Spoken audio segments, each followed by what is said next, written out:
Welcome. For those of you who have a program, you'll know that that's what I'm supposed to say. That's the first word on the program. I'm Randy Hawthorne. I'm the chair of the board of the Boston Home over here. We were the co-developers of this wonderful addition to Dorchester in Boston.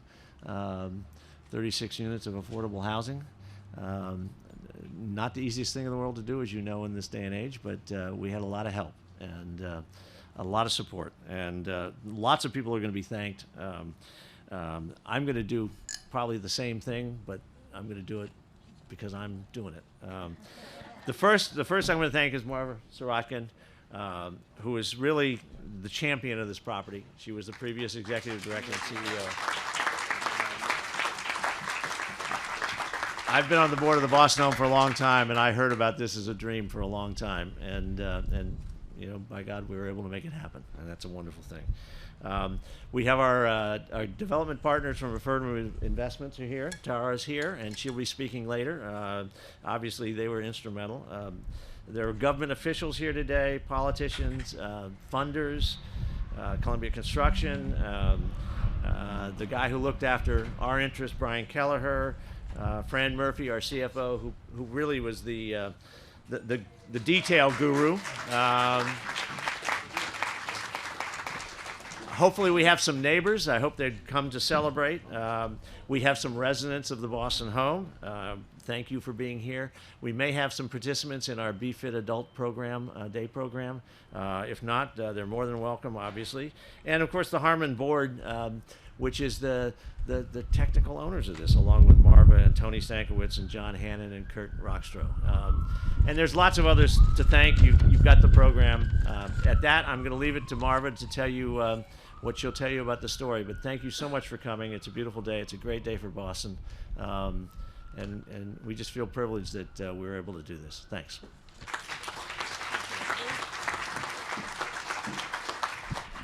Thank you very much, Randy, and welcome everyone on this grand morning. What luck we had with this weather. The limits of the possible can only be defined by going beyond them into the impossible. The British futurist Arthur Clarke wrote that. And so today, we officially open Harmon Apartments, which for me was near impossible, to say the least, over the last 15 years. But this vision really did have its roots in a challenge made nearly 150 years ago by Cordelia Harmon, for whom we name Harmon Apartments. She urged community leaders to go beyond what was considered acceptable housing and create housing for people with chronic illnesses, particularly disabilities. Her challenge was met initially with the founding of the Boston Home, and now we launch Harmon Apartments.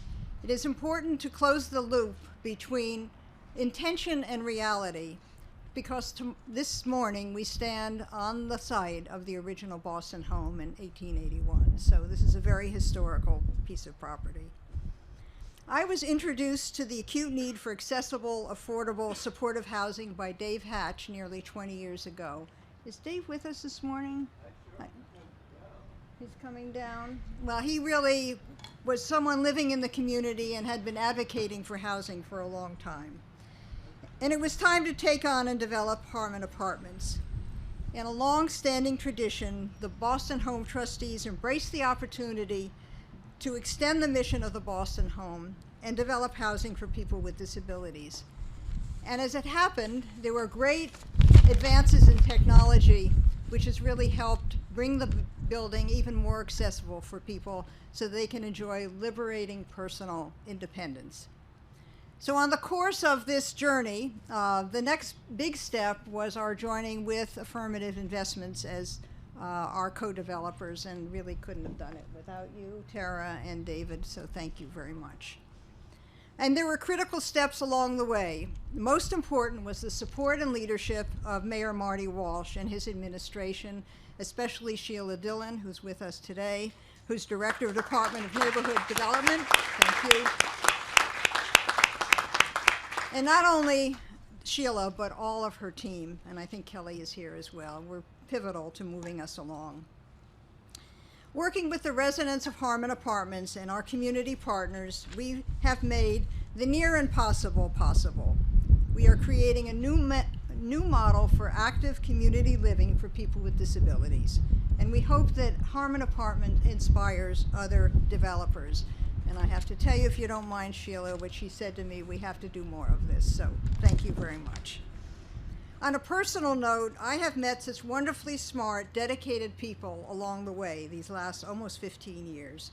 Architects, attorneys, construction managers, subcontractors, civic leaders, neighbors, public officials, advocates, friends, and funders. I hope I haven't ignored any particular person or kind. I want to thank you all, and this is a collaborative congratulations to all that you have done who have worked on this, either in spirit or in fact, to make Harmon Apartments a reality. So thank you very much.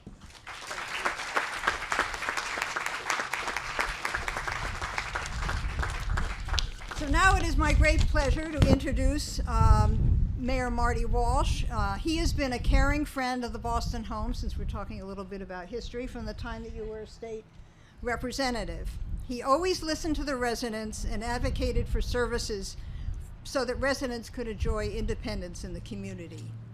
He is the city's chief champion for improving quality of life for all residents, and he understands fully engaging in this great city means housing that must meet the needs of all people. He has been an advocate for affordable housing. We need your voice ever more than ever. So thank you for your leadership, your friendship, and your determination to make Harmon Apartments a reality. Thank you, Marty.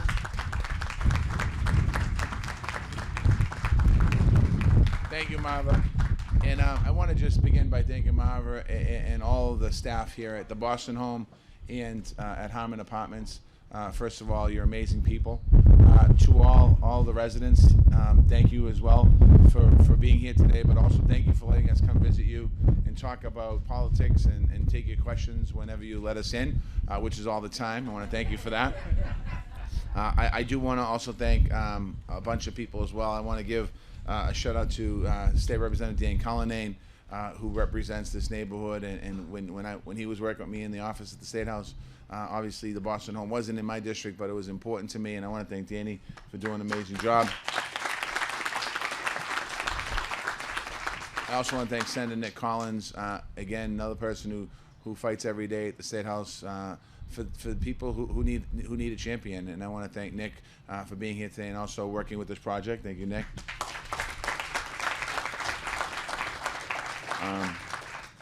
Marva talked about Sheila Dillon. You know, we're blessed in the city of Boston and the Commonwealth of Massachusetts to have Sheila working on the issues of housing. She is amazing, and her team that she has put together is amazing. So I want to thank Sheila Dillon and her entire team.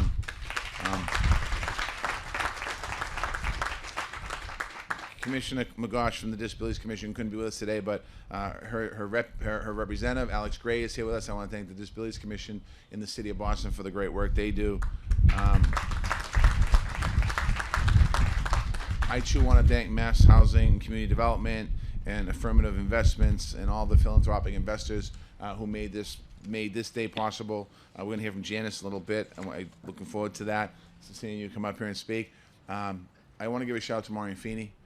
When I first started as a state representative in 1997, Tommy Finner was the rep here at this area, but Maureen brought me into a meeting at the Boston Home in 1997, and from that point till today, you know, when we were together in the business of the local stuff, you know, we spent a lot of time in the Boston Home, working with the residents, listening to questions, working with Marva, trying to make sure that the federal government doesn't cut back on programs because of the uniqueness of this place.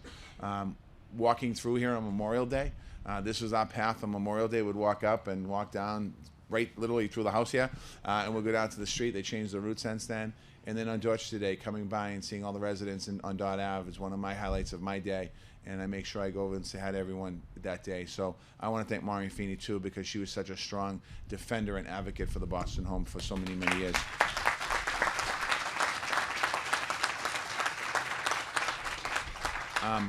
Just real quickly about the city of Boston, when you think about Harmon Apartments and when this was being built, thank you to the residents too, any residents that are here today. Thank you for ultimately the support of what happened here, because I'm talking about the neighborhood.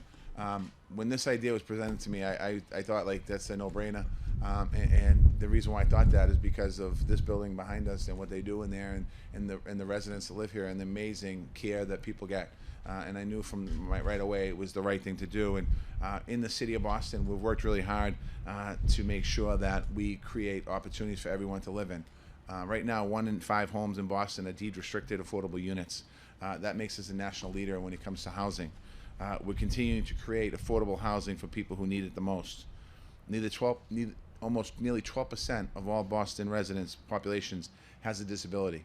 When you think of it, it's not individuals, it's 12%. We have 700,000 people living in the city of Boston.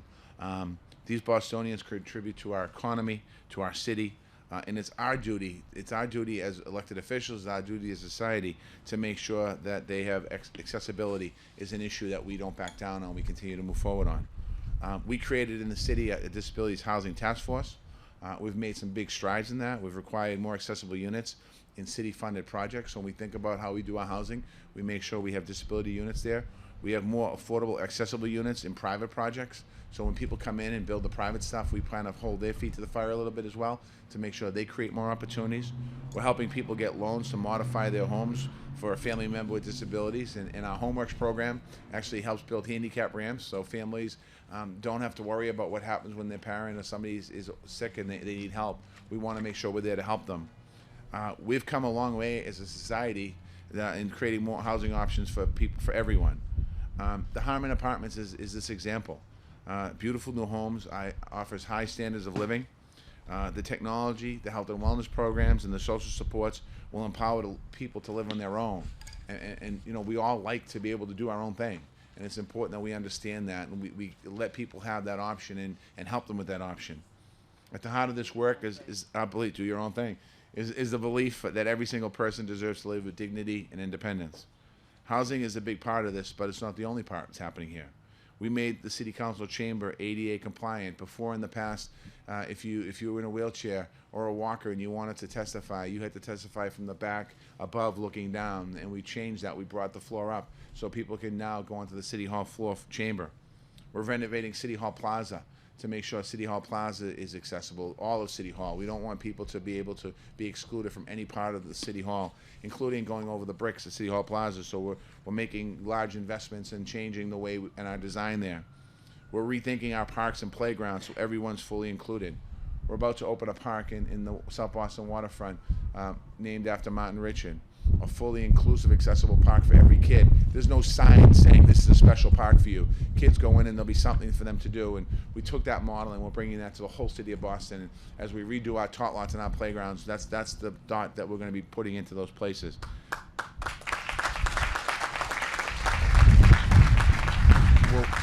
We're working to make our streets and transportation networks more navigable. We're putting inclusion at the center of everything that we do. This work is about reaching higher. It's about coming together and tearing down barriers, and we have to continue to do that. It's about equity, it's about compassion, and making the city of Boston truly a city for every single person that lives in the city. Again, I want to thank all the partners. This is, as was said many times today, this was not an easy project. As Marva said, it started 20 years ago. I didn't know that, but I knew that they're never satisfied here. And they're never satisfied, and I know the residents demand nothing but excellence. And I want to thank everyone here. I'm proud of this day. This is something I'm really excited about. I've gone to a lot of ribbon cuttings in my time as mayor, and I've seen a lot of great projects. We've cut a project, a lot of great ribbons on a lot of great buildings. But this building here means so much more. It's not a building, it's a home. It's a home for anyone with any disability or any issue that people have. This gives people the opportunity to live independently on their own and be very proud of them. So thank you.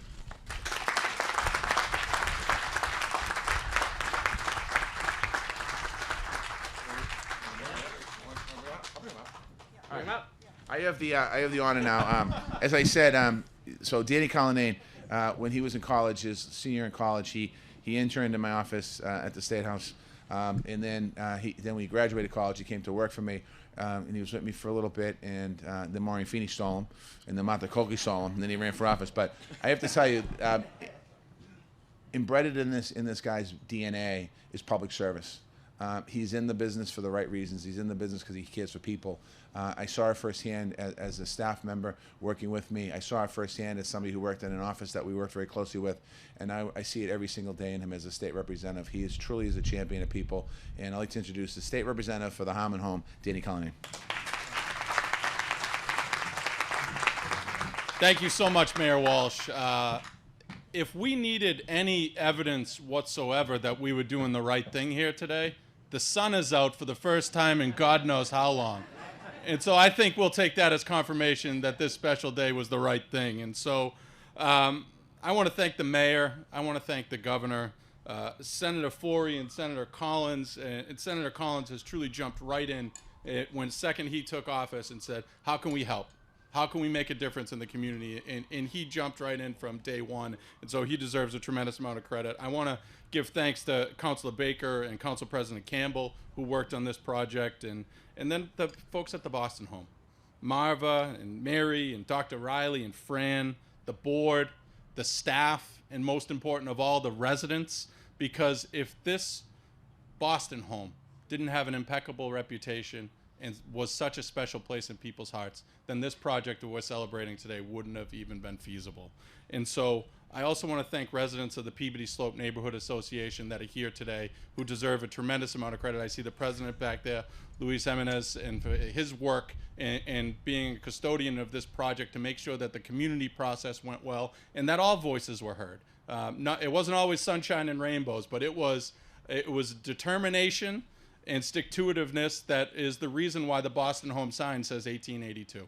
They've been doing the right thing since then, and that process was a reflection of that. And so I just want to say that as the state representative of this district, this is truly a special and unifying day for Dorchester, for the city of Boston, for the Boston home, for the disability community across Massachusetts, because when you think about it, too often when we discuss those living with disabilities, it's framed as a conversation about other people. That's a mistake. This isn't about other people. This is about all of us. None of us has the ability to predict the future. No one can say whether or not that they themselves or their loved ones will have a disability. So we have an obligation in government and in discourse in media to frame the conversation that we owe it to one another and to our collective future to ensure that our housing supply is not just affordable, but it's inclusive for all.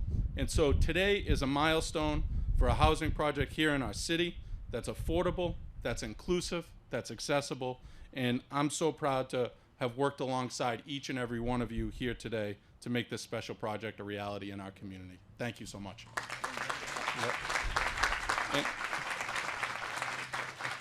And I have the privilege now of introducing someone that is not only a dear friend of mine, he has been a dear friend of Dorchester, he has been a dear friend of Boston, and from the second that he'd made the decision to run for state senate, we knew that we in this community were getting someone that had dogged determination, a work ethic like no other, and someone that just pours himself into the work day in and day out. And so we are so fortunate in our community here and across the district to call Nick Collins our state senator. And so I'd love to bring Nick up.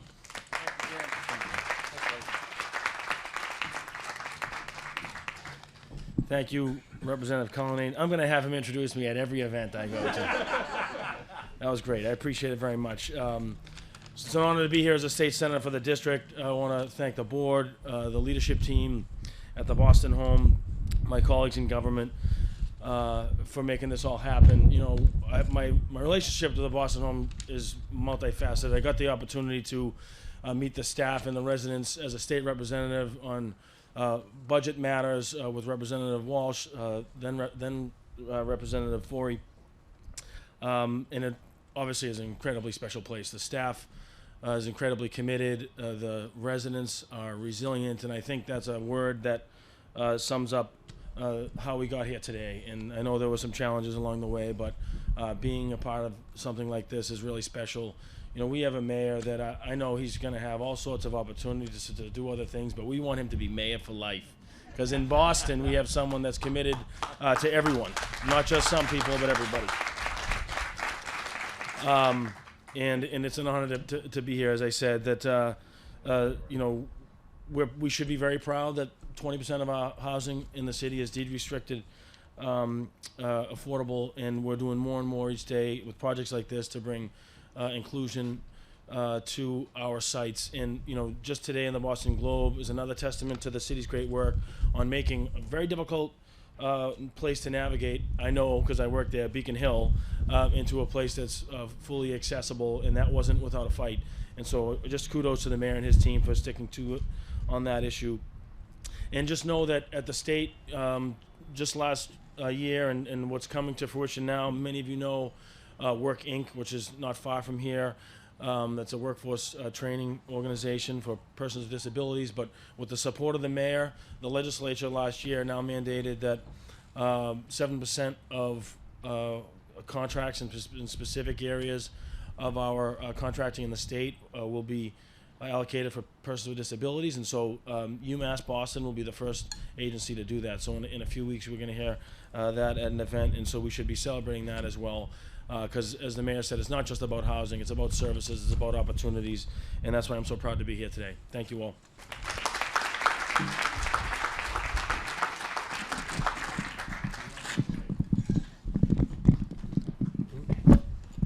All right, so I have the opportunity this morning and the privilege to introduce a resident here who's going to get a chance to say a few words. Please welcome Janice Kennedy.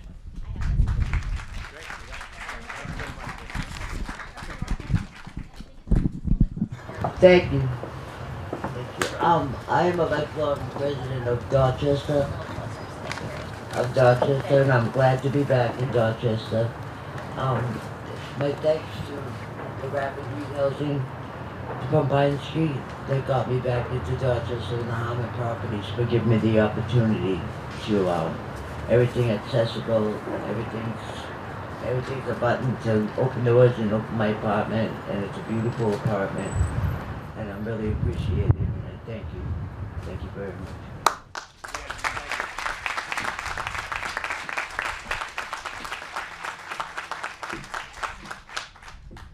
Thank you, Janice. I'm not sure if you all could hear, just to pick up on two things that Janice said. She came through Pine Street, which was great, and she was talking to me before she spoke and just was saying how amazing all the parts of her apartment are, that she can trigger everything remotely from a handheld device, and she has space for her scooter. Her scooter gets around the whole units and has a lot of storage, right? Okay, thank you, Janice. Yep. I'm Tara Mizrahi. I am from Affirmative Investments. We were, as people mentioned, the co-developers of this project. And we appreciate Janice's story because really this is why we did the project. We really were looking to find affordable homes for people that allowed stability and independence, and we really hope it's going to be a supportive community to you, Janice, and to others. We hope you enjoy it here. This is a wonderful day. For those of us who are in the trenches, as we've talked about, this day kept being frustratingly right beyond our reach, but we are here today and we were really happy. And we thank you for the persistence of those who were in the trenches with us to get us here. It truly has fulfilled our hopes and our vision for a new kind of home, and I know I speak for many here to what we've achieved. So we are excited to show you our really beautiful building, which we will do after this, but because I'm so grateful for all the people that have helped, I really just need to take a couple of minutes to thank those who may not have been thanked yet. You will notice that on the back of the program, our development team is written up, and these people, really put a huge amount of effort into getting us to where we are today. Columbia, DeMilla Schaefer, Peabody Properties, Holland and Knight, Aspen, and then our own really devoted teams at Affirmative and the Boston Home did an amazing job getting us this model of mixed income independent housing for those with chronic illness and disabilities. We can't thank you enough. We've also heard from the mayor, thank you, Mayor, and the representative and state about the support from the Commonwealth. We work closely with both Mass Housing and Sheila's group at D&D and the Department of Housing and Community Development. The city and the state not only provided critical financing for this, but also just invaluable support throughout the development process, getting this first in Massachusetts housing project both approved and dealing with what we dealt with through construction. Two other financial partners that really were great resources, not just in financing, but also just with their knowledge about supportive housing, are Capital One and the National Equity Fund, who are also here with us today. They stuck with us when many investors were leaving the affordable housing market when tax reform hit a few years ago. They stuck with us, and they really have been a true supporter since.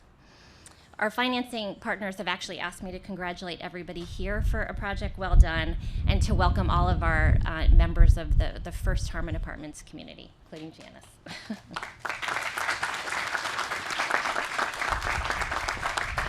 So speaking of which, the community, I thought I'd just give you a bit of color of the residents that are actually moving in. So while not all of them are in yet, we are just in the kind of final approval processes. We know who they all are, and we're working on getting them scheduled. We started with over 2,000 applications that were submitted within a matter of weeks. Obviously, this details the immense need for affordable housing and supportive housing that has been talked about today. So within that group, we found our current community. 100% of the residents need the accessible features of this building. 90% of our residents need the supportive services that are provided in this building. Approximately half are diagnosed with MS, CP, or ALS, and approximately a quarter of our units are actually filled by families, which brings us immense joy. As many people in this population know, it's really hard to find family housing that's both supportive and available for with the handicap and independent elements that we have here. We also have a lot of four-legged friends that are going to be joining us too. So in closing, Affirmative Investments would really like to thank the Boston Home for what's turned out to be a fantastic partnership, and we're very grateful to have been able to help them develop their dream, and we really hope that if you can stomach it, we could help you with another. So we would like to invite everybody in now into the building to see the units. Just because we do have some residents living here and we don't want to have congestion, we're actually going to start maybe with the group on the stage and show them. If people wanted to just grab a little bite to eat, they can come in after. I think we are going to start, I didn't talk to the city, I think we're going to start with one big picture ribbon cutting though for everybody who wants to join in front of the doors, and then we'll do tours after. So thank you all very much.